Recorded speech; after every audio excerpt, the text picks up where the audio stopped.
जय हिंद, वंदे मातरम। साथियों, welcome to exam सोच यूट्यूब चैनल पर। दोस्तों, यूपी पुलिस कांस्टेबल में इन टॉपिक से आपके एग्जाम में दो से तीन प्रश्न पूछे जा रहे हैं। और दोस्तों, यकीन मानिए, अगर आप इस वीडियो को पूरा देख लेते हैं तो इन टॉपिक से कोई भी प्रश्न पूछा जाए आप उन्हें आसानी से कर लेंगे। तो दोस्तों, आप इस वीडियो को पूरा देखिएगा। वीडियो बहुत ही शानदार, ज़बरदस्त होगी और आपको हर एक चीज़ इसी क्लास में याद हो जाएगी। तो चलिए दोस्तों, इस वीडियो को हम शुरू करते हैं। हमारा जो पहला टॉपिक है डीमोनेटाइजेशन, विमुद्रीकरण हमारा पहला टॉपिक है। और इस टॉपिक से आपके यूपी पुलिस कांस्टेबल में हर एक शिफ्ट में दो से तीन प्रश्न पूछे जा रहे हैं। तो चलिए दोस्तों, इस वीडियो को हम शुरू करते हैं पहले टॉपिक से, विमुद्रीकरण से। तो पहला प्रश्न है कि विमुद्रीकरण का अर्थ क्या होता है। तो प्रचलन में मुद्रा की समाप्ति, यानी कि जो मुद्रा प्रचलन में है उसकी समाप्ति ही विमुद्रीकरण कहलाती है। यानी कि नोटबंदी को ही क्या कहा जाता है, विमुद्रीकरण कहते हैं नोटबंदी को। अगला प्रश्न है कि भारत में विमुद्रीकरण की घोषणा कब की गई थी। तो 8 नवंबर 2016 को विमुद्रीकरण डीमोनेटाइजेशन की घोषणा की गई थी। किसके दौरान? नरेंद्र मोदी के द्वारा, प्रधानमंत्री नरेंद्र मोदी के द्वारा विमुद्रीकरण की घोषणा की गई थी 8 नवंबर 2016 को। नेक्स्ट क्वेश्चन है कि विमुद्रीकरण की घोषणा किसने की थी। तो प्रधानमंत्री नरेंद्र मोदी ने किया था, प्राइम मिनिस्टर ने किया था। नेक्स्ट क्वेश्चन है कि विमुद्रीकरण दौरान कौन सी मुद्रा नोटों को अमान्य घोषित किया गया था। तो 500 और 1000 के नोट बैन किए गए थे। 500 और 1000 के नोट बंद किए गए थे डीमोनेटाइजेशन के समय। नेक्स्ट क्वेश्चन है कि विमुद्रीकरण का मुख्य उद्देश्य क्या था। तो भ्रष्टाचार पर नियंत्रण, यानी कि करप्शन पर कंट्रोल, आतंकवादी की फंडिंग पर अंकुश और काले धन पर रोक, यही दोस्तों इसके मुख्य उद्देश्य थे। तो यहाँ पर ऑप्शन डी जो है उपयुक्त सभी इस क्वेश्चन का राइट आंसर हो जाएगा। नेक्स्ट क्वेश्चन है कि विमुद्रीकरण के बाद कौन सा नया नोट जारी किया गया था। विमुद्रीकरण डीमोनेटाइजेशन के बाद 2000 रुपये का नया नोट जारी किया गया था, 2000 रुपये का। विमुद्रीकरण के बाद जनता को पुराने नोट बदलने के लिए कितने दिन का समय दिया गया था। तो 50 दिन का समय दिया गया था दोस्तों। पुराने नोट बदलने के लिए जनता को 50 दिन का समय दिया गया था। नेक्स्ट क्वेश्चन है कि विमुद्रीकरण के बाद बैंक में जमा की गई राशि का निरीक्षण किसके द्वारा किया गया था। आयकर विभाग के द्वारा किया गया था दोस्तों। इनकम टैक्स डिपार्टमेंट के द्वारा किया गया था। जो राशि जमा की गई थी बैंक में उसका निरीक्षण आयकर विभाग के द्वारा किया गया था। अगला प्रश्न है कि विमुद्रीकरण के प्रभाव में कौन सा सही है। तो आर्थिक विकास में वृद्धि हुई थी, नगद की कमी हुई थी, डिपॉजिटरी लेन देन में वृद्धि हुई थी। तो यहाँ पर ऑप्शन डी जो है उपयुक्त सभी इस क्वेश्चन का राइट आंसर हो जाएगा। विमुद्रीकरण के बाद किस क्षेत्र में सबसे अधिक प्रभाव पड़ा था। तो विमुद्रीकरण के बाद दोस्तों सबसे अधिक प्रभाव पड़ा था कृषि पर, निर्माण पर और सेवा पर सबसे अधिक प्रभाव पड़ा था। तो यहाँ पर ऑप्शन डी जो है हमारा राइट आंसर हो जाएगा। नेक्स्ट क्वेश्चन है कि विमुद्रीकरण का सबसे बड़ा लाभ क्या माना जाता है। तो भ्रष्टाचार में कमी, डिपॉजिट भुगतान का विस्तार और नकली नोटों का अंत, यही 3 लाभ हैं जो सबसे ज़्यादा माने जाते हैं विमुद्रीकरण के। तो यहाँ पर ऑप्शन 4 जो है हमारा राइट आंसर हो जाएगा। विमुद्रीकरण का सबसे बड़ा नुकसान क्या था। आर्थिक विकास में कमी, नकदी में कमी और छोटे व्यवसायों पर असर। तो यहाँ पर ऑप्शन डी जो है उपयुक्त सभी इस क्वेश्चन का राइट आंसर हो जाएगा। विमुद्रीकरण के बाद बैंक से अधिकतम कितनी राशि प्रति सप्ताह निकाली जा सकती थी। तो अधिकतम दोस्तों 24,000 रुपये प्रति सप्ताह निकाले जा सकते थे। विमुद्रीकरण के दौरान कौन सा निकाय काले धन पर नजर रखने के लिए गठित किया गया था। एसआईटी का गठन किया गया था, विशेष जांच दल का गठन किया गया था काले धन पर नजर रखने के लिए। विमुद्रीकरण के बाद आरबीआई ने कितने नए नोट जारी किए थे। तो आरबीआई ने दोस्तों 2000 और 500 रुपये के नोट जारी किए थे। आरबीआई ने विमुद्रीकरण के जस्ट बाद 500 और 2000 के नए नोट जारी किए थे। अगला प्रश्न है कि विमुद्रीकरण के दौरान किस प्रकार के लेन देन में वृद्धि हुई थी। विमुद्रीकरण के दौरान दोस्तों यहाँ पर ऑप्शन 4 कर लीजिएगा। डिजिटल लेन देन में सबसे ज़्यादा वृद्धि हुई थी। डिजिटल लेन देन में सबसे ज़्यादा वृद्धि हुई थी। डिजिटल लेन देन में सबसे ज़्यादा वृद्धि हुई थी। विमुद्रीकरण के दौरान डिजिटल लेन देन में सबसे ज़्यादा वृद्धि हुई थी। तो यहाँ पर ऑप्शन 4 राइट आंसर हो जाएगा। विमुद्रीकरण के दौरान पुराने नोट बदलने के लिए क्या पहचान पत्र अनिवार्य था। तो पहचान पत्र अनिवार्य था दोस्तों। कोई भी एक फोटो आईडी सहित फोटो आईडी जरूरी होती थी। पुराने नोट बदलने के लिए फोटो आईडी जरूरी होती थी, फोटो आईडी। विमुद्रीकरण के बाद कितनी राशि जमा करने पर आयकर विभाग को सूचना देनी पड़ती थी। तो 2.5 लाख रुपये जमा करने पर आयकर विभाग को सूचना देनी पड़ती थी, 2.5 लाख रुपये जमा करने पर। नेक्स्ट क्वेश्चन है कि विमुद्रीकरण के बाद बैंक खाते में जमा राशि की जानकारी किसे देनी पड़ती थी? आयकर विभाग को देनी पड़ती थी। नेक्स्ट क्वेश्चन है कि विमुद्रीकरण के बाद कितनी राशि तक के पुराने नोट बदलने की अनुमति दी गई थी? तो अधिकतम दोस्तों 10,000 रुपये तक के पुराने नोट बदलने की अनुमति दी गई थी। अगर आपके पास कोई भी डॉक्यूमेंट नहीं था तो आप 10,000 रुपये तक कुल राशि पुराने नोट बदल सकते थे। तो यहाँ पर ऑप्शन 4 राइट आंसर हो जाएगा। विमुद्रीकरण डिमोनेटाइजेशन का आर्थिक प्रभाव किस प्रकार से आंका गया था? तो आर्थिक गतिविधियों में मंदी, निवेश में वृद्धि से आंका गया था। नेक्स्ट क्वेश्चन है कि विमुद्रीकरण के बाद कितनी राशि तक के नकद जमा को आयकर विभाग ने विशेष जांच के लिए चयनित किया था? तो विशेष जांच के लिए दोस्तों 2.5 लाख रुपए चयनित किए थे, 2.5 लाख रुपए। नेक्स्ट क्वेश्चन है कि विमुद्रीकरण के बाद कितने प्रतिशत पुराने नोट वापस बैंक में जमा किए गए थे? तो 99.3% नोट वापस बैंक में जमा किए गए थे। नेक्स्ट क्वेश्चन है कि विमुद्रीकरण के दौरान कितनी राशि से अधिक के नकद लेन देन पर प्रतिबंध लगाया गया था? तो अधिक दोस्तों 5 लाख रुपए से अधिक पर प्रतिबंध लगाया गया था। 5 लाख रुपए से अधिक पर प्रतिबंध लगाया गया था। विमुद्रीकरण के बाद छोटे व्यवसायों पर किस प्रकार का प्रभाव पड़ा था? तो छोटे व्यवसायों में दोस्तों मंदी आई थी। विमुद्रीकरण डिमोनेटाइजेशन के समय छोटे व्यवसायों में मंदी आई थी। नेक्स्ट क्वेश्चन है कि विमुद्रीकरण के बाद कृषि क्षेत्र पर किस प्रकार का प्रभाव पड़ा था? कृषि क्षेत्र पर किस प्रकार का प्रभाव पड़ा था? तो नकद की कमी के कारण संकट आया था कृषि क्षेत्र में। नेक्स्ट क्वेश्चन है कि विमुद्रीकरण के बाद कितने समय तक एटीएम की सीमा निर्धारित की गई थी? 1 महीने तक एटीएम की सीमा निर्धारित की गई थी। अगला प्रश्न है कि विमुद्रीकरण के बाद बैंक खाते में नकद जमा करने पर क्या दस्तावेज जरूरी था? Aadhaar card, PAN card, voter ID card या फिर ड्राइविंग लाइसेंस? तो इनमें से अगर आपके पास कोई भी था तो आप नोट बदल सकते थे, पुराने नोटों को बदल करके नया नोट ले सकते थे। तो यहाँ पर ऑप्शन E कर लीजिएगा, सभी। ऑप्शन E यहाँ पर सभी हो जाएगा। नेक्स्ट क्वेश्चन है कि विमुद्रीकरण के दौरान कितने प्रतिशत भारतीयों ने डिपॉजिट भुगतान को अपनाया था? डिपॉजिट भुगतान को अपनाया था 10% भारतीयों ने अपनाया था। नेक्स्ट क्वेश्चन है कि विमुद्रीकरण के दौरान कौन सा सेक्टर सबसे अधिक प्रभावित हुआ था? तो रियल एस्टेट है जो सबसे अधिक प्रभावित हुआ था, रियल एस्टेट है। विमुद्रीकरण के बाद नकली नोटों का क्या हुआ था? तो नकली नोट जो थे वो घट गए थे। तो यहाँ पर ऑप्शन B राइट आंसर हो जाएगा। विमुद्रीकरण के बाद कितने लोग डिपॉजिट भुगतान करने लगे? विमुद्रीकरण के दौरान लगभग 2 मिलियन लोग थे जो डिपॉजिट भुगतान करने लगे। तो यहाँ पर 2 मिलियन होगा दोस्तों, 2 मिलियन लोगों ने डिपॉजिट भुगतान किया था। विमुद्रीकरण के दौरान कितनी राशि तक डिपॉजिट भुगतान बिना किसी अतिरिक्त शुल्क के किया जा सकता था? तो 10,000 रुपये तक का डिपॉजिट भुगतान था जो बिना किसी अतिरिक्त शुल्क के किया जा सकता था। विमुद्रीकरण के समय किस निकाय ने नए नोट के डिजाइन की सिफारिश की थी? तो भारतीय रिजर्व बैंक RBI ने किया था। विमुद्रीकरण के दौरान बैंकों में नकद जमा करने की अधिकतम सीमा क्या थी? नकद जमा करने की अधिकतम सीमा थी 5 लाख रुपये।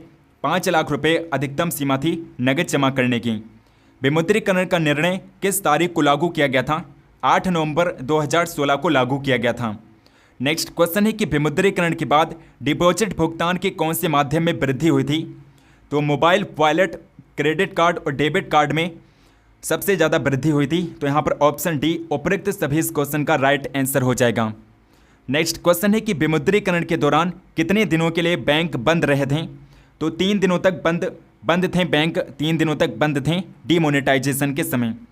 विमुद्रीकरण के दौरान किस सेक्टर में सबसे अधिक निवेश हुआ था? तो सबसे अधिक गोल्ड में निवेश किया गया था, सोना में सबसे अधिक निवेश किया गया था।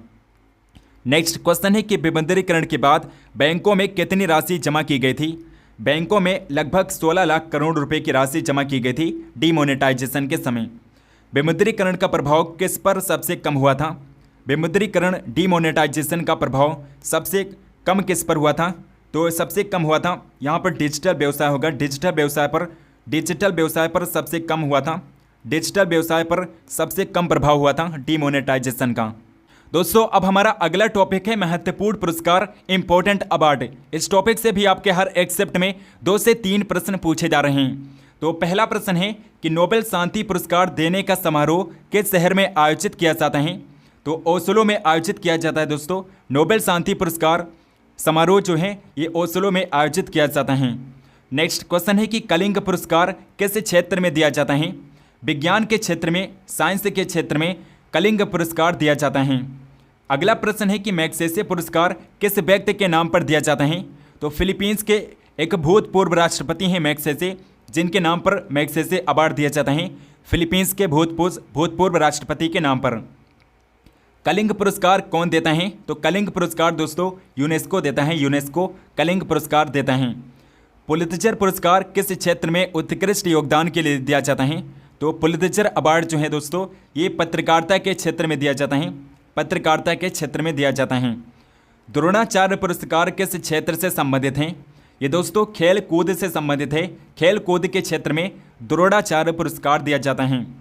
दादा साहब फाल्के पुरस्कार यानी कि फाल्के रत्न किस क्षेत्र में दिया जाता है? तो दादा साहब फाल्के अवार्ड को फाल्के रत्न भी कहते हैं और ये सिनेमा के क्षेत्र में दिया जाता है, सिनेमा के यानी कि फिल्मों के क्षेत्र में दादा साहब फाल्के अवार्ड दिया जाता है और इस सिनेमा के क्षेत्र में सबसे बड़ा अवार्ड है, सबसे बड़ा पुरस्कार है। भारत में ज्ञानपीठ पुरस्कार पाने वाली पहली महिला कौन थी? तो आशापूर्णा देवी थी दोस्तों, आशापूर्णा देवी भारत में ज्ञानपीठ पुरस्कार पाने वाली पहली भारतीय महिला हैं। नेक्स्ट क्वेश्चन है कि ग्रैमी पुरस्कार किस क्षेत्र में दिया जाता है? तो ग्रैमी अवार्ड जो हैं ये संगीत के क्षेत्र में दिया जाता है दोस्तों, संगीत के क्षेत्र में ग्रैमी अवार्ड दिया जाता है। अगला प्रश्न है कि मैन बुकर पुरस्कार प्राप्त करने वाला उपन्यास द व्हाइट टाइगर के लेखक कौन है? द व्हाइट टाइगर के लेखक हैं अरविंद अडिगा। अरविंद अडिगा जो हैं द व्हाइट टाइगर के लेखक हैं और ये एक उपन्यास हैं। नेक्स्ट क्वेश्चन है कि पुलित्जर पुरस्कार किससे संबंधित हैं? ये पत्रकारिता के क्षेत्र में दिया जाता है। मरणोपरांत भारत रत्न पुरस्कार से सर्वप्रथम किसे सम्मानित किया गया था? लाल बहादुर शास्त्री को सम्मानित किया गया था दोस्तों, लाल बहादुर शास्त्री को सर्वप्रथम मरणोपरांत भारत रत्न दिया गया था। नेक्स्ट क्वेश्चन है कि स्विट्जरलैंड के लोकाने फिल्म महोत्सव में दर्शक पुरस्कार किस फिल्म को मिला था? लगान को मिला था दोस्तों, दर्शक यानी कि ऑडियंस पुरस्कार दिया गया था लगान फिल्म को। 2014 के दादा साहब फाल्के पुरस्कार से किसे सम्मानित किया गया था? 2014 का दादा साहब फाल्के पुरस्कार शशि कपूर को दिया गया था दोस्तों, शशि कपूर को 2014 का दादा साहब फाल्के अवार्ड दिया गया था। नेक्स्ट क्वेश्चन है कि शांति काल में सर्वोच्च वीरता पुरस्कार कौन सा है? शांति काल का जो सर्वोच्च वीरता पुरस्कार है वो अशोक चक्र है दोस्तों, अशोक चक्र जो है शांति काल का सर्वोच्च वीरता पुरस्कार है अशोक चक्र। दोस्तों अगला टॉपिक है ज्ञानपीठ पुरस्कार। तो ज्ञानपीठ पुरस्कार से संबंधित जितने भी इंपॉर्टेंट क्वेश्चन हैं उन क्वेश्चन को कर लेते हैं। तो फर्स्ट क्वेश्चन है भारतीय ज्ञानपीठ पुरस्कार से सम्मानित प्रथम साहित्यकार कौन थे? प्रथम साहित्यकार थे गोविंद शंकर कुरूप। गोविंद शंकर कुरूप पहले साहित्यकार थे जिन्हें ज्ञानपीठ पुरस्कार दिया गया था। और नेक्स्ट क्वेश्चन है कि ज्ञानपीठ पुरस्कार से सम्मानित प्रथम हिंदी साहित्यकार कौन थे? प्रथम हिंदी साहित्यकार थे सुमित्रा नंदन पंत, प्रथम हिंदी साहित्यकार थे जिन्हें ज्ञानपीठ पुरस्कार से नवाजा गया था। वर्ष 1976 में प्रथम प्रतिश्रुति के लिए ज्ञानपीठ पुरस्कार से किसे सम्मानित किया गया था? आशापूर्णा देवी को सम्मानित किया गया था। इन्हें 1976 में ज्ञानपीठ पुरस्कार दिया गया था। नेक्स्ट क्वेश्चन है कि किस व्यक्ति को 54वें ज्ञानपीठ पुरस्कार 2018 के लिए चुना गया था? तो 54वां ज्ञानपीठ पुरस्कार किसे दिया गया था? अमिताभ घोष को दिया गया था दोस्तों, अमिताभ घोष को। अप्रैल 2013 को किस तेलुगु लेखक को ज्ञानपीठ पुरस्कार 2012 से सम्मानित किया गया था? ज्ञानपीठ पुरस्कार 2012 किसे दिया गया था? डॉक्टर रबरी भारद्वाजा को दिया गया था दोस्तों, डॉक्टर रबरी भारद्वाजा को 2012 का ज्ञानपीठ पुरस्कार दिया गया था अप्रैल 2013 में। भारत में ज्ञानपीठ पुरस्कार पाने वाली पहली महिला कौन थी? आशापूर्णा देवी पहली महिला थी जिन्हें ज्ञानपीठ पुरस्कार दिया गया था। ज्ञानपीठ पुरस्कार किस क्षेत्र वालों को दिया जाता है? साहित्य के क्षेत्र में ज्ञानपीठ पुरस्कार दिया जाता है। ज्ञानपीठ पुरस्कार की शुरुआत कब हुई थी? तो यहाँ पर सारे ऑप्शन गलत हो गए हैं दोस्तों, यहाँ पर 1961 कर लीजिएगा। 1961 में 1961 में ज्ञानपीठ पुरस्कार की शुरुआत हुई थी। ज्ञानपीठ पुरस्कार की राशि कितनी होती है? ज्ञानपीठ पुरस्कार में दोस्तों 11 लाख रुपए की राशि दी जाती हैं। 11 लाख रुपए की राशि ज्ञानपीठ पुरस्कार के साथ दी जाती हैं। 1998 में अमर्त्य सेन को किस क्षेत्र में नोबेल पुरस्कार मिला था? तो अर्थशास्त्र के क्षेत्र में, इकोनॉमिक्स में इन्हें नोबेल पुरस्कार मिला था और ये पहले अर्थशास्त्र के क्षेत्र में नोबेल पुरस्कार वाले भारतीय हैं। ज्ञानपीठ अवार्ड किस क्षेत्र में दिया जाता है? साहित्य के क्षेत्र में ज्ञानपीठ अवार्ड दिया जाता है, साहित्य के क्षेत्र में। नेक्स्ट क्वेश्चन है कि जिन्हें ज्ञानपीठ पुरस्कार से पहली बार सम्मानित किया गया था? पहली बार दोस्तों जी शंकर कुरूप को ज्ञानपीठ अवार्ड दिया गया था। जी शंकर कुरूप को पहली बार ज्ञानपीठ पुरस्कार दिया गया था। साल 1980 में कृष्णा सोबती को उनके उपन्यास जिंदगी नामा के लिए कौन सा पुरस्कार दिया गया था? जिंदगी नामा के लिए दोस्तों कृष्णा सोबती को कौन सा अवार्ड दिया गया था? साहित्य अकादमी पुरस्कार दिया गया था। इन्हें साहित्य अकादमी पुरस्कार दिया गया था। नेक्स्ट क्वेश्चन है कि कृष्णा सोबती को वर्ष 1996 में कौन से पुरस्कार से नवाजा गया था? तो साहित्य अकादमी फेलोशिप से नवाजा गया था। दोस्तों अब हम साहित्य अकादमी से संबंधित जितने भी प्रश्न हैं उन्हें कर लेते हैं, क्योंकि इस टॉपिक से आपके एग्जाम में 2 से 3 प्रश्न हर एक शिफ्ट में पूछा जा रहे हैं। तो पहला प्रश्न है कि साहित्य अकादमी 1954 में स्थापित किया गया था और इसका मुख्यालय कहाँ पर स्थित है? तो साहित्य अकादमी का जो हेडक्वार्टर है दोस्तों नई दिल्ली में स्थित है। नई दिल्ली में साहित्य अकादमी का मुख्यालय स्थित है। तो चलिए दोस्तों अगले क्वेश्चन पर बढ़ते हैं। हमारा अगला क्वेश्चन है किस लेखिका को वर्ष 2016 के हिंदी में साहित्य अकादमी पुरस्कार के लिए नामांकित किया गया था? तो नसीरा शर्मा को नामांकित किया गया था। 2016 का साहित्य अकादमी पुरस्कार नसीरा शर्मा को दिया गया था। नेक्स्ट क्वेश्चन है कि मशहूर तमिल साहित्यकार अशोक मित्रन का मार्च 2017 में 86 साल की आयु में निधन हो गया। उन्हें लघु कथाओं के लिए किस वर्ष में साहित्य अकादमी पुरस्कार से नवाजा गया था? 1996 में इन्हें साहित्य अकादमी पुरस्कार दिया गया था। 1996 में। इनमें से किस लेखक को साहित्य अकादमी पुरस्कार 2017 में हिंदी भाषा में साहित्य अकादमी पुरस्कार के लिए चुना गया था? 2017 का साहित्य अकादमी पुरस्कार दोस्तों किसे दिया गया था? रमेश कुंतल मेघ को दिया गया था। रमेश कुंतल मेघ को 2017 में साहित्य अकादमी पुरस्कार दिया गया था। नेक्स्ट क्वेश्चन है कि किस व्यक्ति को 1 फरवरी 2018 को साहित्य अकादमी भाषा सम्मान से सम्मानित किया गया था? साहित्य अकादमी भाषा सम्मान से किसे सम्मानित किया गया था? रमेश कुंतल मेघ को सम्मानित किया गया था। रमेश कुंतल मेघ को। वर्ष 1960 में कला और बूढ़ा चांद कविता के लिए किसको साहित्य अकादमी पुरस्कार दिया गया था? कला और बूढ़ा चांद के लिए दोस्तों सुमित्रा नंदन पंत को दिया गया था। सुमित्रा नंदन पंत को कला और बूढ़ा चांद के लिए साहित्य अकादमी अवार्ड दिया गया था। कला और बूढ़ा चांद के लिए सुमित्रा नंदन पंत को। तो अगला क्वेश्चन है दोस्तों 2006 में साहित्य अकादमी अवार्ड से किसे सम्मानित किया गया था? अरुंधति राय को सम्मानित किया गया था। 2006 का साहित्य अकादमी अवार्ड दिया गया था अरुंधति राय को। साहित्य अकादमी अवार्ड की राशि क्या होती है? तो 2003 तक दोस्तों 2003 तक 50,000 रुपये थी, लेकिन 2010 में साहित्य अकादमी अवार्ड की राशि बढ़ा करके 1 लाख रुपये कर दिया गया। 1 लाख रुपये कर दिया गया। 2010 में इसकी राशि 1 लाख रुपये कर दी गई। तो यहाँ पर 1 लाख जो है दोस्तों राइट आंसर हो जाएगा। यहाँ पर सारे ऑप्शन गलत हो जाते हैं। नेक्स्ट क्वेश्चन है किस वर्ष साहित्य अकादमी पुरस्कार की शुरुआत हुई थी? तो 1955 में 1955 में साहित्य अकादमी अवार्ड की शुरुआत हुई थी। अगला प्रश्न है कि साहित्य अकादमी अवार्ड के पहले विनर कौन थे? तो माखनलाल चतुर्वेदी पहले व्यक्ति हैं जिन्हें साहित्य अकादमी अवार्ड दिया गया था। वर्ष 1956 में साहित्य अकादमी अवार्ड से किसे नवाजा गया था? वर्ष 1956 का जो साहित्य अकादमी अवार्ड है दोस्तों ये माखनलाल चतुर्वेदी को दिया गया था। माखनलाल चतुर्वेदी को दिया गया था। साहित्य अकादमी अवार्ड किस वर्ग में दिया जाता है? साहित्य अकादमी अवार्ड साहित्य के क्षेत्र में दिया जाता है। नाम से ही पता लग रहा है कि साहित्य के क्षेत्र में साहित्य अकादमी पुरस्कार दिया जाता है। अगला टॉपिक है व्यास सम्मान। व्यास सम्मान की शुरुआत हुई थी 1991 में। और व्यास सम्मान का दोस्तों पहला प्रश्न बनता है कि व्यास सम्मान से सम्मानित प्रथम लेखक कौन थे? तो रामविलास शर्मा प्रथम लेखक हैं जिन्हें व्यास सम्मान से सम्मानित किया गया था। इनमें से किस लेखक को वर्ष 2014 के लिए 24वां व्यास सम्मान से सम्मानित किया गया? तो कमल किशोर गोयनका को 24वां व्यास सम्मान दिया गया। कमल किशोर गोयनका को। इनमें से किस साहित्यकार को फरवरी माह में वर्ष 2016 के व्यास सम्मान के लिए चुना गया था? तो व्यास सम्मान के लिए 2016 के व्यास सम्मान के लिए दोस्तों सुरेंद्र वर्मा को चुना गया था। सुरेंद्र वर्मा को।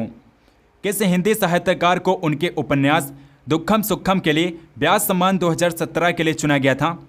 दुखम सुखम के लिए 2017 के लिए दोस्तों ममता कालिया को चुना गया था। ममता कालिया को। तो ऑप्शन ए जो है करेक्ट आंसर हो जाएगा। नेक्स्ट क्वेश्चन है कि वर्ष 2012 के व्यास सम्मान पुरस्कार से किसे सम्मानित किया गया था? 2012 का व्यास सम्मान दोस्तों किसे दिया गया था? 2012 का जो व्यास सम्मान है दोस्तों किसे दिया गया था? डॉक्टर नरेंद्र कोही को दिया गया था। डॉक्टर नरेंद्र कोही को 2012 का व्यास सम्मान दिया गया था। व्यास सम्मान पुरस्कार की स्थापना कब की गई थी? 1991 में की गई थी। 1991 में। नेक्स्ट क्वेश्चन है कि ब्याज सम्मान पुरस्कार की राशि कितनी होती है। ब्याज सम्मान में दोस्तों 4 लाख रुपए की राशि दी जाती है। 4 लाख रुपए की राशि प्रदान की जाती है ब्याज सम्मान में। ब्याज सम्मान पुरस्कार के प्रथम विजेता कौन थे? रामविलास शर्मा थे दोस्तों। रामविलास शर्मा को पहली बार ब्याज सम्मान दिया गया था। किस क्षेत्र में ब्याज सम्मान पुरस्कार दिया जाता है? साहित्य के क्षेत्र में ब्याज सम्मान पुरस्कार दिया जाता है, साहित्य के क्षेत्र में। अगला प्रश्न है कि ब्याज सम्मान पुरस्कार को 1991 में किसने प्रारंभ किया था? ब्याज सम्मान की शुरुआत किसने की थी? के बिड़ला फाउंडेशन ने दोस्तों ब्याज सम्मान की शुरुआत की थी। के बिड़ला फाउंडेशन ने 1991 में ब्याज सम्मान की शुरुआत की थी। के बिड़ला फाउंडेशन ने, और रामविलास शर्मा को पहली बार ब्याज सम्मान दिया गया था।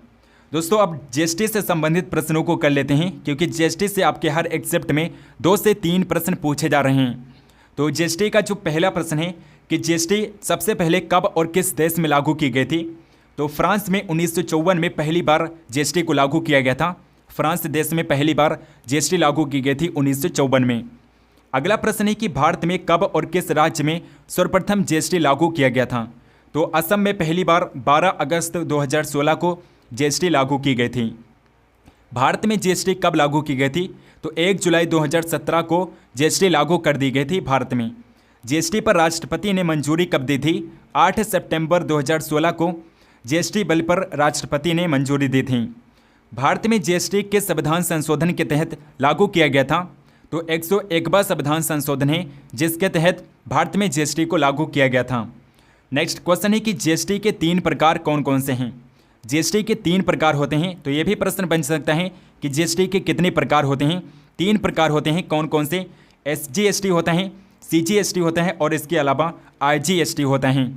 एसजीएसटी का अर्थ होता है state good and services taxes होता है, एंड सीजीएसटी का फुल फॉर्म होता है central goods and service tax, और आईजीएसटी का अर्थ क्या होता है? Integrated goods and service tax होता है आईजीएसटी का अर्थ। नेक्स्ट क्वेश्चन है कि जीएसटी का फुल फॉर्म क्या होता है? तो गुड्स एंड सर्विसेज टैक्स होता है। जीएसटी चोरी करने पर कितने वर्ष का कारावास का प्रावधान है? 5 वर्ष की कारावास का प्रावधान है जीएसटी चोरी करने पर।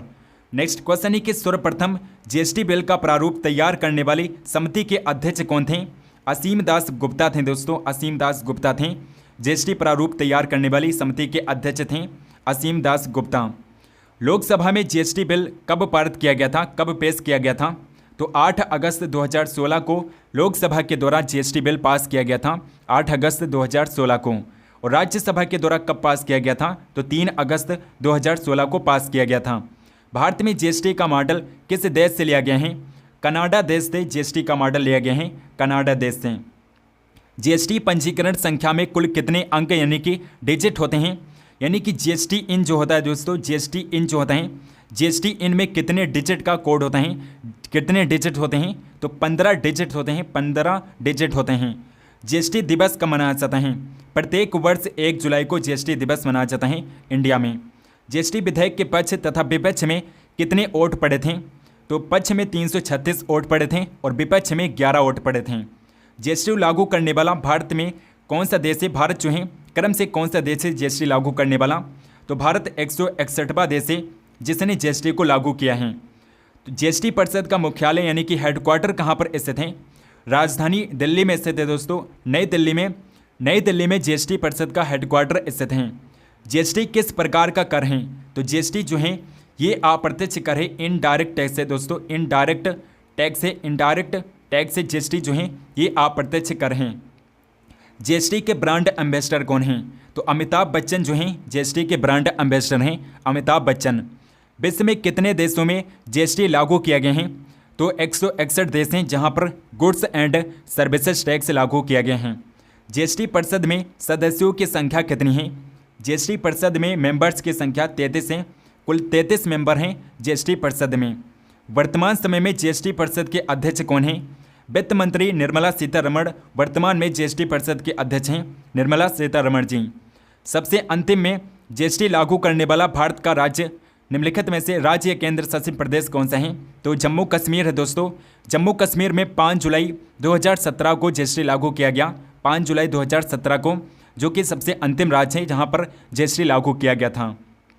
जीएसटी की दरें कितनी होती हैं?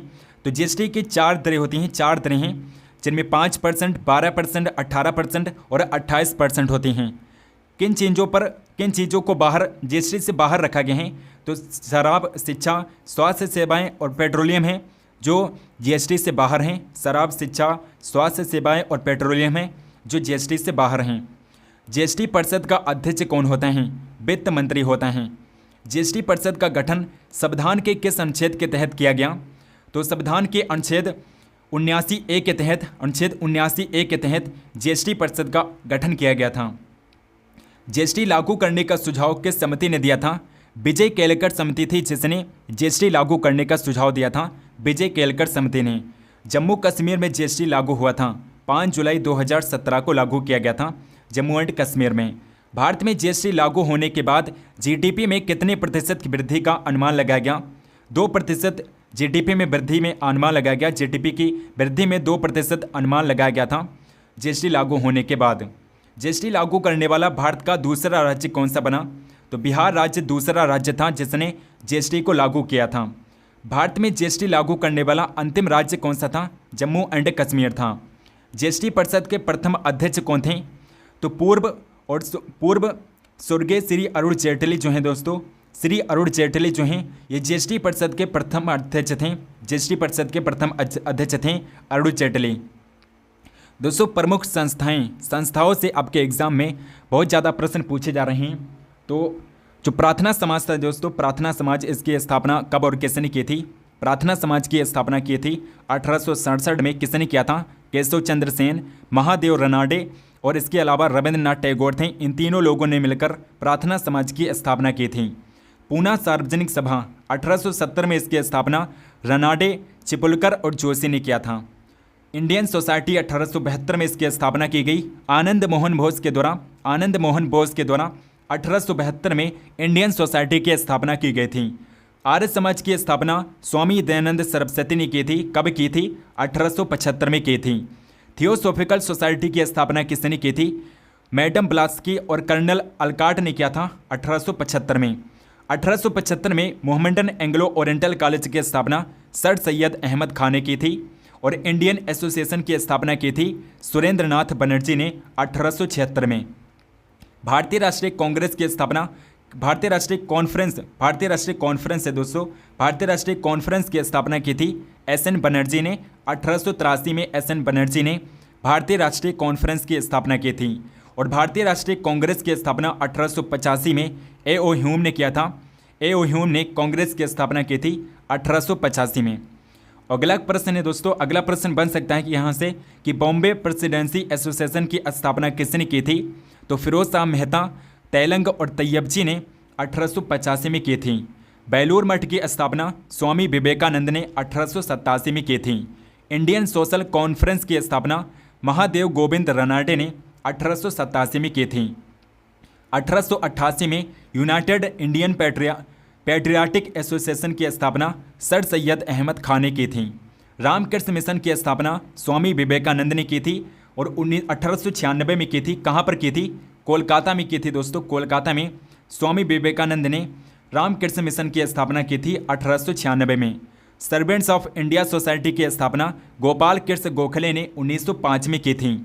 मुस्लिम लीग की स्थापना सलीमुल्लाह और आगा खान ने की थी 1906 में। इंपॉर्टेंट है दोस्तों, मुस्लिम लीग की स्थापना 1906 ईस्वी में सलीमुल्लाह खान और आगा खान ने की थी। दोस्तों भारतीय राष्ट्रीय आंदोलन से संबंधित भी प्रश्न आपके एग्जाम में पूछे जा रहे हैं, तो जो इम्पोर्टेंट आंदोलन हैं उन्हें भी हम कर लेते हैं। तो 1904 में भारतीय विश्वविद्यालय अधिनियम पारित किया गया था। भारतीय विश्वविद्यालय अधिनियम जो है 1904 में पारित किया गया था। 1905 में बंगाल विभाजन हुआ था। 1906 में क्या हुआ था? मुस्लिम लीग की स्थापना हुई थी 1906 में। 1907 में सूरत विभाजन हुआ था और कांग्रेस में फूट पड़ी थी 1907 में। 1909 में मार्ले मिंटो सुधार हुआ था। 1911 ईस्वी में ब्रिटिश सम्राट का दिल्ली दरबार बना था 1911 ईस्वी में। 1916 ईस्वी में होम रूल लीग का निर्माण किया गया था 1916 ईस्वी में। अगला प्रश्न बन सकता है कि 1916 में मुस्लिम लीग कांग्रेस समझौता हुआ था जिसे लखनऊ पैक्ट भी कहते हैं। 1917 में महात्मा गांधी द्वारा चंपारण में आंदोलन की शुरुआत की गई थी 1917 ईस्वी में। 1919 में रॉलेट एक्ट आया था, रॉलेट अधिनियम जो है 1919 में आया था। 1919 में जलियांवाला बाग हत्याकांड हुआ था, 13 अप्रैल 1919 में हुआ था दोस्तों। 13 अप्रैल 1919 में अमृतसर में हुआ था। इंपॉर्टेंट है, आपके एग्जाम में पूछा जा सकता है। किसने गोली चलाने का आदेश दिया था? जनरल डायर ने गोली चलाने का आदेश दिया था। 1919 में मॉन्टेग्यू चेम्सफोर्ड सुधार हुआ था। 1920 में खिलाफत आंदोलन की शुरुआत हुई थी और 1920 में असहयोग आंदोलन की शुरुआत भी हुई थी। चोरी चौरा कांड जो है दोस्तों, ये 1922 ईस्वी में चोरी चौरा कांड हुआ था। ये भी इंपॉर्टेंट है, पूछा जा सकता है। 1927 ईस्वी में साइमन कमीशन की नियुक्ति की गई थी। 1928 में साइमन कमीशन भारत आया था। 1928 में साइमन कमीशन भारत आया था, जिसका भारतीयों ने विरोध किया था, क्योंकि साइमन कमीशन में सभी व्यक्ति जो थे वो अंग्रेज थे, उनमें कोई भी भारतीय नहीं था। 1932 में भगत सिंह के द्वारा केंद्रीय असेंबली में बम फेंका गया था। 1929 ईस्वी में केंद्रीय असेंबली में भगत सिंह के द्वारा बम फेंका गया था। 1932 में कांग्रेस के द्वारा पूर्ण स्वतंत्रता की मांग की गई थी। 1932 में 1930 में सबने अवज्ञा आंदोलन की शुरुआत की गई थी। 1930 में प्रथम गोलमेज सम्मेलन की शुरुआत की गई और 1931 में द्वितीय गोलमेज सम्मेलन हुआ था और 1932 में तृतीय गोलमेज सम्मेलन हुआ था। और यहीं से एक प्रश्न पूछा जाता है दोस्तों, तीनों गोलमेज सम्मेलन में किसने भाग लिया था? तो डॉक्टर भीमराव अंबेडकर थे, जिन्होंने तीनों गोलमेज सम्मेलन में भाग लिया था। डॉक्टर भीमराव अंबेडकर थे जिन्होंने तीनों गोलमेज सम्मेलन में भाग लिया था। डॉक्टर भीमराव अंबेडकर थे। प्रमुख खोजों से भी प्रश्न आपके एग्जाम में पूछे जा रहे हैं दोस्तों।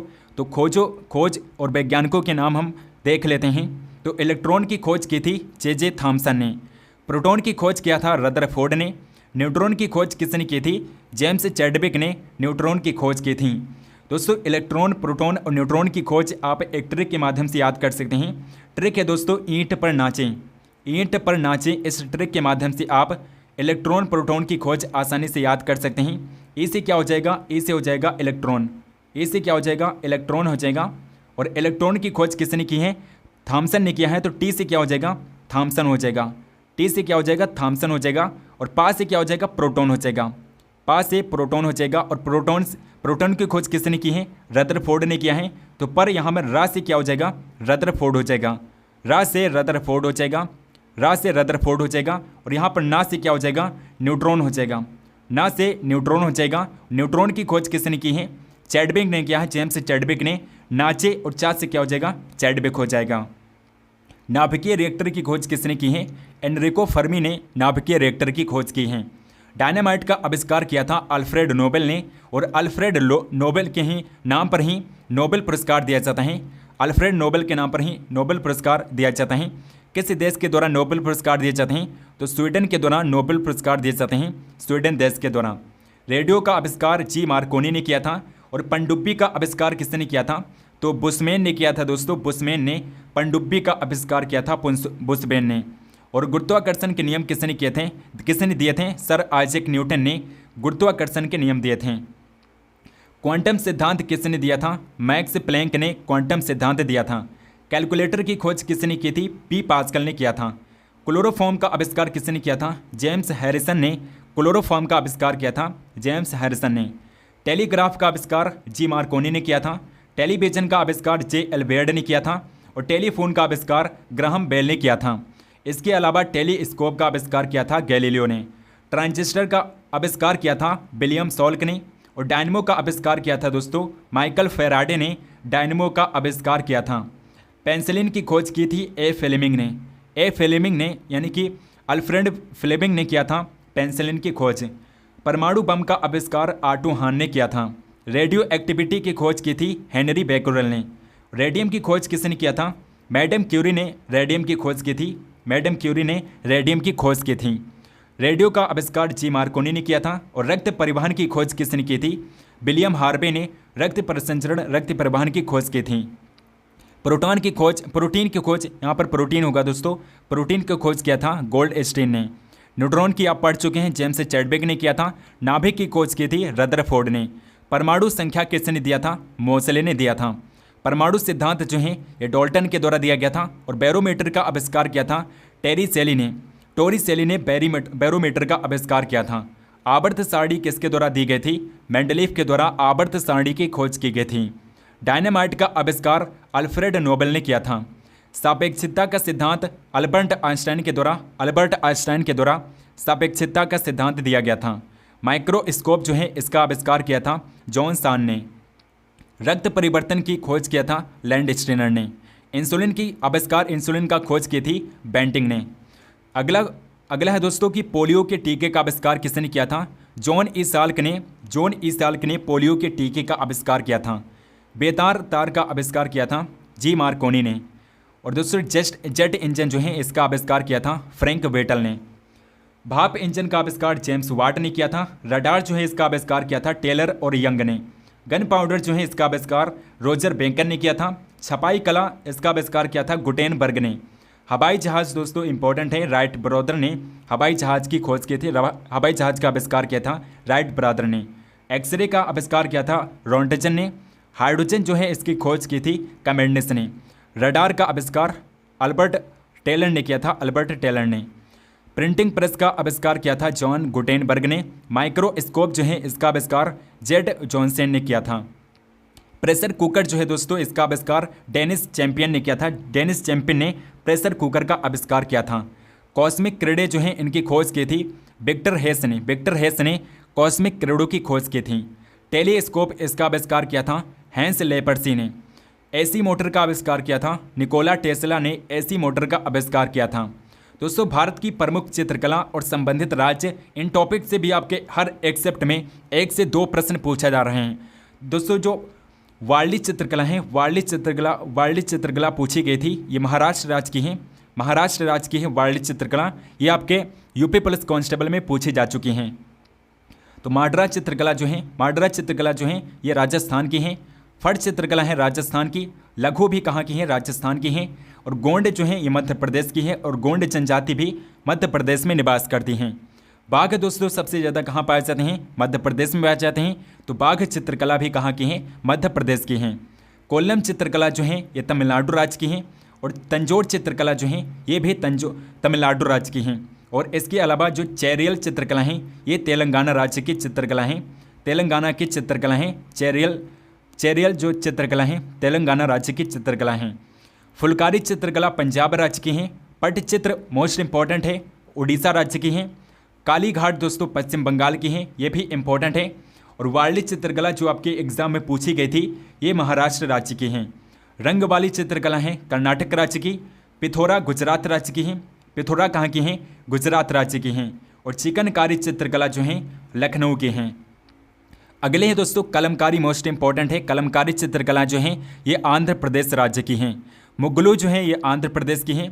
अरिपन इंपॉर्टेंट है, बिहार राज्य की चित्रकला है अरिपन।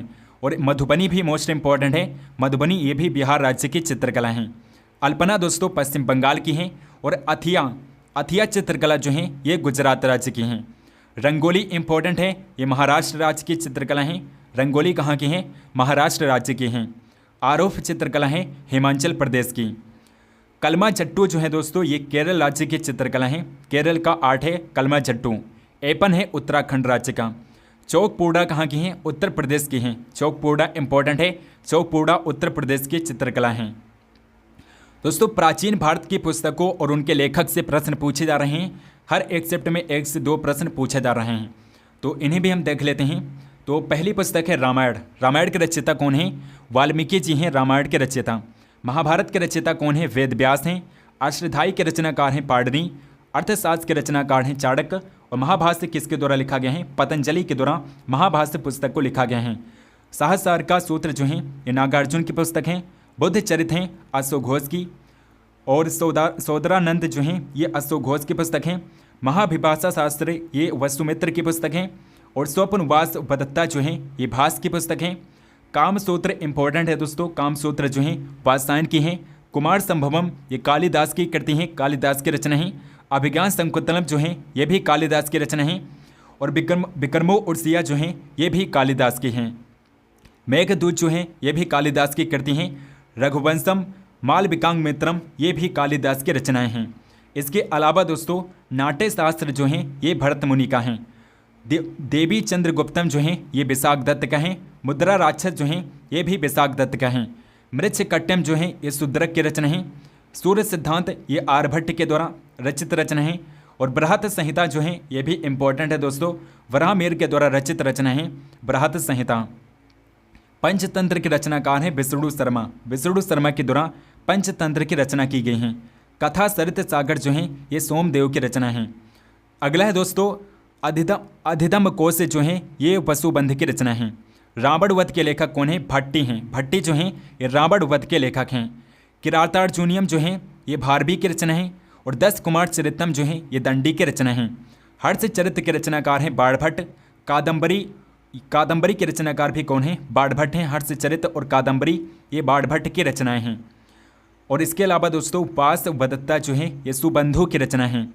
और नागानंद रत्नावली प्रियदर्शिका ये हर्षवर्धन की मोस्ट इंपॉर्टेंट रचनाएं हैं। आपके हर एक एग्जाम में पूछी गई रचनाएं हैं, तो ये इंपॉर्टेंट हो जाती हैं आपके एग्जाम पॉइंट ऑफ व्यू से। मालती माधव जो है ये भभूति की रचना है। कर्पूर मंजरी ये राजशेखर की रचना है। काव्य मीमांसा जो है राजशेखर की रचना है। नौ सहसांक रचित जो है ये पद्मगुप्त की रचना है। शब्दानुशासन जो है राजभोज की रचना है। बृहत कथा मंजरी किसकी है? क्षेमेंद्र की रचना है। नैषध चरितम किसकी है? श्री हर्ष की हैं। विक्रमांक देवचरित किसकी है? बिलाहट की रचना है दोस्तों, बिलाहट की रचना है विक्रमांक देवचरित। कुमार पाल चरित किसकी है? हेमचंद्र की रचना है। राज तरंगड़ी ये कलहट की रचना है। और रासमाला किसकी रचना है? सोमेश्वर की रचना है रासमाला। शिशुपाल वध किसकी रचना है? माघ की रचना है शिशुपाल वध। पृथ्वीराज विजय जो हैं ये जयानक की रचना है। और पृथ्वीराज रासो मोस्ट इंपॉर्टेंट है, पृथ्वीराज रासो चंद्रबर दाई की रचना है। गीत गोविंद जो हैं ये जयदेव की रचना है दोस्तों, गीत गोविंद जयदेव की रचना है। मोस्ट इंपॉर्टेंट कौन है उन्हें हम देख लेते हैं। तो रामायण वाल्मीकि रचनाकार हैं रामायण के, ये इंपॉर्टेंट है दोस्तों। महाभारती भी इंपॉर्टेंट है, वेदव्यास रचनाकार हैं। अर्थशास्त्र के रचनाकार कौन है? चाणक्य हैं, चाणक्य जिन्हें आप कौटिल्य के नाम से जानते हैं। और इसके अलावा बुद्ध चरित्र के रचनाकार कौन हैं? अशोक घोष हैं, ये भी इंपॉर्टेंट हैं। और दोस्तों याद रखिएगा दोस्तों रघुवंशम को इंपॉर्टेंट है, कालिदास इसके रचनाकार हैं। कालिदास की जितनी भी रचनाएं हैं इंपॉर्टेंट हैं, इन्हें आप जरूर याद कर लीजिएगा। मृच्छकट्टम भी इंपॉर्टेंट है, शूद्रक इसके रचनाकार हैं। और पंचतंत्र इंपॉर्टेंट है, विष्णु शर्मा की रचना है पंचतंत्र। इसके अलावा दोस्तों इसके अलावा हर्षचरित के रचनाकार जो बाणभट्ट हैं, हर्षचरित भी इंपॉर्टेंट हैं। और हर्षचरित के अलावा हर्षवर्धन की जो रचनाएं हैं रत्नावली प्रियदर्शिका और नागानंद जो रचनाएं हैं ये भी इंपॉर्टेंट हैं। तो दोस्तों इन्हें आप जरूर याद कर लीजिएगा। दोस्तों राजधानी कैपिटल और कंट्री से भी आपके हर एक शिफ्ट में क्वेश्चन पूछे जा रहे हैं। 2 प्रश्न पूछे जा रहे हैं आपके हर एक शिफ्ट में राजधानी और देश से। तो पहली कंट्री है अफगानिस्तान। अफगानिस्तान की राजधानी क्या है? काबुल है दोस्तों, काबुल है अफगानिस्तान की राजधानी। अर्मानिया की राजधानी है एरेबान अर्मानिया की राजधानी है। बहरीन की राजधानी है मनामा। बांग्लादेश की राजधानी ढाका है और बांग्लादेश की जो करेंसी है टका है, टका करेंसी है बांग्लादेश की। भूटान की राजधानी थिम्पू है और भूटान की राजधानी दोस्तों 24 अगस्त को जो सेकंड शिफ्ट हुई थी उसमें पूछा जा चुका है। और दोस्तों ब्रिटिश इंडियन ओशियन ट्रेटी की राजधानी क्या है? डियागो गार्सिया हैं। ब्रुनेई की राजधानी क्या है? बंदार सेरी भगावन है दोस्तों ब्रुनेई की राजधानी। कंबोडिया की राजधानी क्या है? कंबोडिया की राजधानी क्या है? कंबोडिया की राजधानी फ्नोम पेना है दोस्तों, फ्नोम पेना है कंबोडिया की राजधानी। फोम पेना कंबोडिया की राजधानी है। चाइना की राजधानी बीजिंग है, आप सभी जानते होंगे चाइना की राजधानी को। क्रिसमस आइलैंड की राजधानी क्या है? फ्लाइंग फिश कोब हैं, फ्लाइंग फिश कोब हैं क्रिसमस आइलैंड की राजधानी। कोकोस आइलैंड की राजधानी क्या है? वेस्ट आइलैंड हैं। ईस्ट तैमूर की राजधानी क्या है? दिल्ली है ईस्ट तैमूर की राजधानी। और हांगकांग की राजधानी क्या है? हांगकांग की राजधानी क्या है दोस्तों? हांगकांग की राजधानी क्या है? हांगकांग की राजधानी हांगकांग है। हांगकांग की राजधानी क्या है? हांगकांग है। इंडिया की राजधानी क्या है? न्यू दिल्ली है इंडिया की राजधानी। इंडोनेशिया की राजधानी जकार्ता है। ईरान की राजधानी क्या है? तेहरान है दोस्तों, तेहरान जो है ईरान की राजधानी है। इराक की राजधानी क्या है? बगदाद जो है ईरान की राजधानी है। इराक की राजधानी क्या है? बगदाद है। और ईरान की राजधानी है तेहरान। इजराइल की राजधानी क्या है? जेरूसलम इजराइल की राजधानी है। अगला दोस्तों जापान की राजधानी टोक्यो है। जापान की राजधानी क्या है? टोक्यो है। और जॉर्डन की राजधानी है अम्मान। कजाकिस्तान की राजधानी है अस्ताना। और कोबियत की राजधानी क्या है? कोबियत की राजधानी है दोस्तों कोबियत सिटी। कोबियत सिटी जो है कोबियत की राजधानी है। और यहाँ पर कजाकिस्तान की राजधानी आप याद रखिएगा दोस्तों, कजाकिस्तान की नई राजधानी नूर सुल्तान हो गई है। नूर सुल्तान जो है कजाकिस्तान की नई राजधानी हो गई है नूर सुल्तान। किर्गिस्तान की राजधानी क्या है? बिस्केक है दोस्तों। बिस्केक जो है किर्गिस्तान की राजधानी है बिस्केक। लाओस की राजधानी क्या है? वियंतियाने है दोस्तों। वियंतियाने जो है लाओस की राजधानी है और इम्पोर्टेंट है। लाओस की राजधानी क्या है? वियंतियाने हैं। लेबनान की राजधानी है बेरूत। मकाओ की राजधानी क्या है? मकाओ है। और मलेशिया की राजधानी क्या है? मलेशिया की राजधानी कोलालमपुर है। कोलालमपुर मलेशिया की राजधानी है। मालदीव की राजधानी है माले। मंगोलिया की राजधानी है मंगोलिया की राजधानी क्या है? उलान बटोर है। म्यांमार की राजधानी याद रखिएगा, म्यांमार की राजधानी क्या है? नेपिदेव है। नेपिदेव म्यांमार की राजधानी है। नगार्नो काराबख जो है नगार्नो काराबख की राजधानी क्या है? स्टेफन कट है। स्टेफन कट है। नेपाल की राजधानी क्या है? काठमांडू नेपाल की राजधानी है। और नेपाली रुपया जो है नेपाल की करेंसी है। नॉर्थ कोरिया की राजधानी है प्योंगयांग। प्योंगयांग नॉर्थ कोरिया की राजधानी है। नॉर्थन साइप्रस की राजधानी क्या है? निकोसिया है। ओमान की राजधानी है मस्कट। पाकिस्तान की राजधानी इस्लामाबाद है। फ़लस्तीन की राजधानी कैपिटल क्या हो जाएगी? ईस्ट जेरूसलम जो है फ़लस्तीन की राजधानी है। फिलीपींस की राजधानी मनीला हो जाएगी। और कतर इंपॉर्टेंट है, दोहा है कतर की राजधानी। सऊदी अरबिया की राजधानी है रियाद। सिंगापुर की राजधानी सिंगापुर हो जाएगी। और साउथ कोरिया की राजधानी क्या हो जाएगी? सियोल है दोस्तों। सियोल जो है साउथ कोरिया की राजधानी है।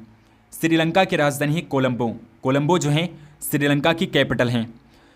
अगला कंट्री है दोस्तों सीरिया। सीरिया की जो कैपिटल है दमश्क है। दमश्क जो है सीरिया की कैपिटल है। ताइवान की कैपिटल है ताइपाई। ताइपाई ताइवान की कैपिटल है। तजाकिस्तान की जो कैपिटल है दुशांबे है। दुशांबे तजाकिस्तान की कैपिटल है। थाईलैंड की बैंकॉक हो जाएगी। तुर्कमेनिस्तान का क्या हो जाएगा? तुर्कमेनिस्तान का अशगाबत हो जाएगा। अशगाबत तुर्कमेनिस्तान की कैपिटल है। यूनाइटेड अरब अमीरात का अबू धाबी हो जाएगा। उज्बेकिस्तान का ताशकेंत हो जाएगा। ताशकेंत जो है उज्बेकिस्तान की राजधानी है। वियतनाम की राजधानी हनोई है। यमन की राजधानी क्या है? साना है दोस्तों। साना जो है यमन की राजधानी है। एंगोला की राजधानी है द बेली। एंटुगा और बरबुडा की राजधानी क्या है? स्टीफन जोन्स है। अरुबा की राजधानी है ओरांचेस्टर। ओरांचेस्टर जो है अरुबा की राजधानी है। बहामस की राजधानी क्या है? नसाउ है दोस्तों। नसाउ जो है बहामस की राजधानी है। बारबाडोस की राजधानी है ब्रिज टाउन। बिलीज की राजधानी क्या है? बिलीज की राजधानी है बेल्मोपन। बेल्मोपन जो है बिलीज की राजधानी है। बरमुडा की राजधानी है हैमिल्टन। और ब्रिटिश वर्जिन आइलैंड की राजधानी है रोड टाउन। कनाडा की राजधानी क्या है? ओटावा है कनाडा की राजधानी। साइमन आइलैंड की राजधानी है जॉर्ज टाउन। और कोस्टा रिका की राजधानी क्या है? सेंट जोस है दोस्तों। सेंट जोस जो है कोस्टा रिका की राजधानी है। क्यूबा की राजधानी है हनाबा। और क्वारकाओ की राजधानी क्या है? विलियमस्टेड है। विलियमस्टेड। डोमिनिसिया की राजधानी क्या है? डोमिनिसिया की राजधानी है रोजिसियो। और डोमिनिशियन रिपब्लिक की राजधानी क्या है? सांता डोमिनिगो है। एल साल्वाडोर की राजधानी है क्या? एल साल्वाडोर की राजधानी क्या है? सन साल्वाडोर है दोस्तों। एल साल्वाडोर की राजधानी सन साल्वाडोर है। ग्रीनलैंड की राजधानी है नुक्को। नुक्को जो है ग्रीनलैंड की राजधानी है। ग्रेनादा की राजधानी क्या है? ग्रेनादा की राजधानी है सेंट जॉर्जोस। सेंट जॉर्जोस जो है ग्रेनाडा की राजधानी है। ग्वाटेमाला की राजधानी क्या है? ग्वाटेमाला सिटी है। और हैती की राजधानी क्या है? पोर्ट ओ प्रिंस है। हैती की राजधानी पोर्ट ओ प्रिंस है। होंडुरस की राजधानी क्या है? टेगुसिगाल्पा है दोस्तों। टेगुसिगाल्पा जो है होंडुरस की राजधानी है, कैपिटल है। जमाइका की राजधानी है किंगस्टन। मैक्सिको की राजधानी मैक्सिको सिटी है। और इसके अलावा मोन्सेरेट की राजधानी क्या है? पॉलीमाउथ है। और इसके अलावा क्या है? नाई कारगांव की राजधानी क्या है? मंगाओ है दोस्तों। मानागांव है। मानागांव नाई कारगांव की राजधानी है। पनामा की जो कैपिटल है पनामा सिटी है। और पोर्टो रिको की राजधानी है सैन जाओ। सेंट किट्स और नेविस की राजधानी क्या है? बेसिट्री है। बेसिट्री। सेंट लूसिया की राजधानी क्या है? कैस्ट्रीज है दोस्तों। कैस्ट्रीज जो है सेंट लूसिया की राजधानी है। अगला है कि सेंट विंसेंट एंड ग्रेनाडीज की राजधानी क्या है? किंग्स टाउन है। सेंट मैरिटन की राजधानी क्या है? फिलिप्सबर्ग है। त्रिनिदाद एंड टबागो की राजधानी क्या है? पोर्ट ऑफ स्पेन है। और तुर्क एंड काइकोस आइलैंड की राजधानी क्या है? कुकबर्न टाउन है। यूनाइटेड स्टेट की राजधानी वाशिंगटन डीसी है। दोस्तों आई होप कि आपको ये वीडियो पसंद आई होगी। अगर आपको ये वीडियो पसंद आई है तो आप इस वीडियो को लाइक ज़रूर करिएगा और इस वीडियो को शेयर भी करिएगा। चैनल को सब्सक्राइब नहीं किया है तो चैनल को सब्सक्राइब करके बेल आइकन को ऑल पर क्लिक कर लीजिए ताकि हम जो भी वीडियो डालें उसकी नोटिफिकेशन आप तक जरूर पहुंचे। और दोस्तों कमेंट करके बताइए कि आपको ये वीडियो कैसी लगी एंड कमेंट सेक्शन में बताइए कि आपको किस टॉपिक पर वीडियो चाहिए, हम उस टॉपिक पर वीडियो जरूर बनाएंगे। टेलीग्राम चैनल को ज्वाइन कर लीजिए और टेलीग्राम पर आपको इसकी PDF मिल जाएगी, तो टेलीग्राम चैनल को आप जरूर ज्वाइन कर लीजिएगा। सो मिलते हैं नेक्स्ट वीडियो में, तब तक के लिए जय हिंद, वंदे मातरम।